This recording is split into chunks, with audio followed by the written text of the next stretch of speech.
Namata ang coastal uplift sa Glan, Sarangani at ang epekto nito at tatalakayin kasama si PHIVOLCS Director Dr. Teresito Bacolcol. Dr. Bacolcol, magandang tanghali po. Welcome back sa Bagong Pilipinas ngayon.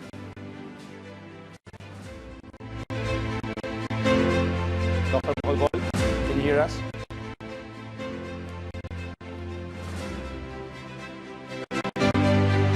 Sir, narinig niyo po kami? Joshua Garcia po ito. Dr. Bacolcol? Alright, subukan natin. Yes, alright. Malinaw po? Yes, clear naman. Dr. Bacolcol, maaari niyo po bang ipaliwanag kung ano itong tinatawag na coastal uplift na naobserbahan sa Glan, Sarangani at bakit po ito nangyari o nangyayari matapos ang isang malakas na lindol? Okay, so yung coastal uplift is the upward movement of a portion of the coastline or seafloor caused by a strong earthquake katulad ng nangyari noong June 8. So sa kaso nito, may mga dating nakalubog na areas tulad ng coral reefs at reef flats na naging exposed pagkatapos ng lindol. So yung June 8 earthquake ay naganap sa Cotabato Trench kung saan ang oceanic plate ay dumudulas pababa sa ilalim ng Mindanao Island. Nang biglang na-release yung accumulated stress sa may mga bahagi ng seafloor at coastline na naitulak pataas. So, again, mahalagang maintindihan ng ating mga kababayan na ang ganitong proseso ay bahagi po yan ng long-term geological evolution ng Pilipinas. Marami sa ating mga limestone formations, terraces at ilang kabundukan natin ay dating nasa ilalim ng dagat. At unti-unti itong umangat dahil sa daan-daan o even libo-libong katulad ng tectonic events na nangyari noong June 8. Okay. Dr. Bacolcol, ito po bang itong coastal uplift ay meron po bang panganib na kaakibat kapwa sa marine ecosystem maging doon sa coastal areas, mga residential area? Yes po, pwede po maapektuhan ang marine ecosystem natin, lalo na yung mga coral reefs, sea grass beds at reef flats na dating nasa ilalim ng tubig. Ngayon ay permanente nang na-expose sa hangin at araw. So, nirecommend natin na magsagawa ng detailed assessment ang DNR, BFAR at mga concerned LGUs para matukoy ang extent ng epekto sa marine habitats at sa coastal livelihood. So, pwede rin natin sa una ng mga bangka, yung ports, fish landing areas, at iba pang infrastructure na nakadepende sa dating lokasyon ng baybayin. So, yung mga lugar na maaaring maging mas mababaw, kaya yung mga ibang lugar ay naging mas mababaw kaya mahirap sa una ng mga bangka. Alright. Sir, sa paunang obserbasyon po na umangat ng humigit kumulang 200 metro o 2 metro rather ang ilang bahagi ng dalampasigan at umurong nga po ng hanggang 200 metro naman ang shoreline. Gaano po kalaki ito kumpara sa mga naitalang coastal uplift events sa bansa noong mga nakaraang taon? We understand na nitong 2023 ay nagkaroon din ng malakas na lindol sa Sarangani. Noong 2020 tayo nagkaroon ng coastal uplift at nangyari ito noong 2013 Bohol earthquake. So for comparison, during that event, 2013, may mga bahagi ng Loon at Maribohok na nakaranas ng coastal uplift na humigit kumulang 1 hanggang 2 metro. Sa ibang lugar, umusad ang shoreline ng from 100 to 200, similar to what we're seeing now in Glan, Sarangani. Well, with the aftershocks po na nararanasan pa rin daw po sa lugar, posible po bang magkaroon pa ng karagdagang pag-angat o paggalaw sa lupa sa mga susunod na linggo o buwan at patuloy na pag-a-adjust ng fault system sa lugar? Basically, ang major uplift ay karaniwang nangyari during the main shock. So, inaasahan pa rin yung aftershocks at maaaring magkaroon ng minor ground adjustments habang patuloy na nag-readjust ang lupa pagkatapos ng lindol. Even then, hindi natin inaasahan ang parehong antas ng uplift maliban kung magkaroon muli ng isa pang major event katulad ng nangyari noong June 8. So again, patuloy naman natin minomonitor ang lugar para sa anumang significant changes. Okay. Speaking of monitoring, Dr. Bacolcol, sa inyo pong isinagawang aerial survey, mayroon po ba kayong natukoy na mga lugar na dapat pambantayan dahil po sa panganib ng landslides, ground deformation at iba pang geological hazards na dulot po ng lindol?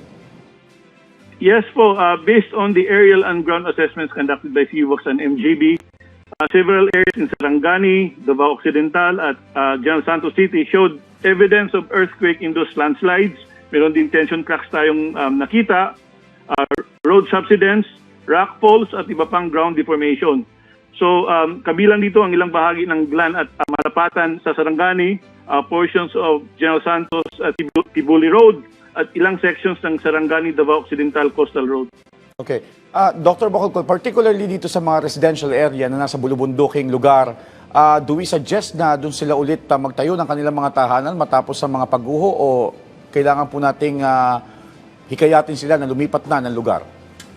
Kung maaaring lumipat sila ng ibang lugar kasi po kung may mga tension cracks na sa ibabaw and kapag malakas yung pag-ulan, baka pwedeng gumuho ito totally.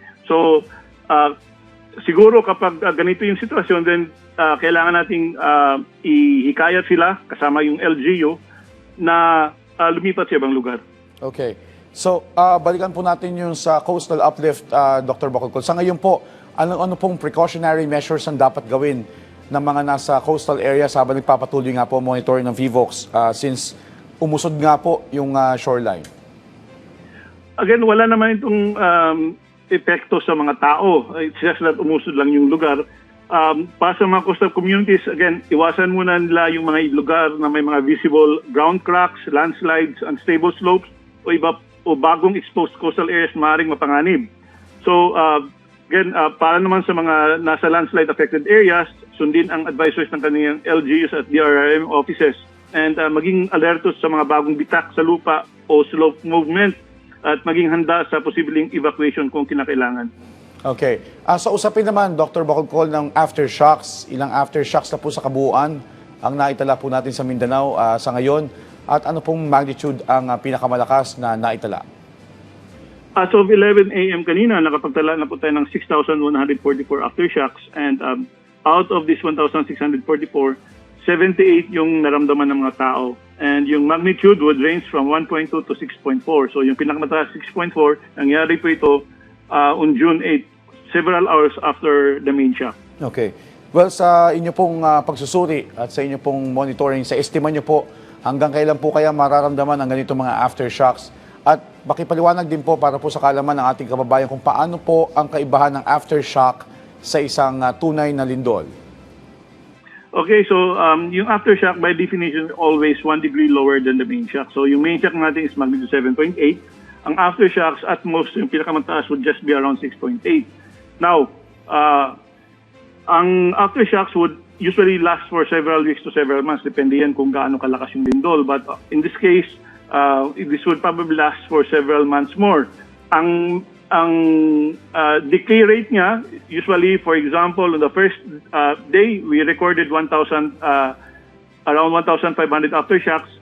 On the 10th day, ang ma-record natin would just be probably around 150 to around 250 aftershocks. And then on the 100th day, we would probably be recording 15 aftershocks to around 30 aftershocks. But habang tumatagal naman, kumukonti ito at again, humihina yung magnitude. Okay. So, well, linawin na natin, Dr. Bacolcol, so nabanggit nyo nga po na habang tumatagal, kumukonti yung aftershock. Pero ito po ba ay humihina o meron pong instance o may mga sitwasyon na mas mataas yung or hindi nagkakasunod-sunod? Pwede mababa, pwede yung sumunod mas mataas na magnitude? Yes, pwede pong may mga instances na biglang tumaas. But of course, this will not go beyond the 6.8 or this will not go beyond the magnitude 7.8 kasi yung 7.8, that would be our main shock. So kung mas mataas pa sa 7.8, yung 7.8 natin yung June 8 would already be the 4 shock and yung mas mataas na noon, that would be the main shock. Okay. But generally, yung general trend, hihina yung magnitude natin and kukunti yung numbers. Okay. Pero malakas pa rin kung papalo sa around 6 magnitude or magnitude 6. Pero sa inyo po monitoring, Dr. Bacolcol, may mga particular na lugar po ba sa Mindanao ngayon ang masasabing mas prone sa aftershocks matapos po itong 7.8 magnitude na lindol? Yung aftershocks would just cloister around the main shock. So, kung saan yung main shock natin, around that area lang din yung mga aftershocks natin. Hindi yan lalayo pa, hindi na yan aabot pa sa iba pang active faults natin. Okay. Paalala niyo po, Dr. Bacolcol, sa ating mga kababayan na nakararanas ngayon ng aftershocks. Okay, so paalala sa ating mga kababayan na kapag may malakas na aftershock, again, they do the duck cover and hold. And kapag may napansin sila na mga visible cracks sa bahay nila, huwag mo nang pumasok. Baka hindi ito nasira during the main shock, baka totally mag-collapse ito during a strong aftershock. So, konsulta muna sila sa kanilang municipal or city engineers and seek for their advice bago pumasok. Okay. Well, on that note, maraming salamat po sa inyong oras at sa impormasyon, maging sa updates, FIVOLS Director Dr. Teresito Bacolcol. Salamat po. Maraming salamat din po.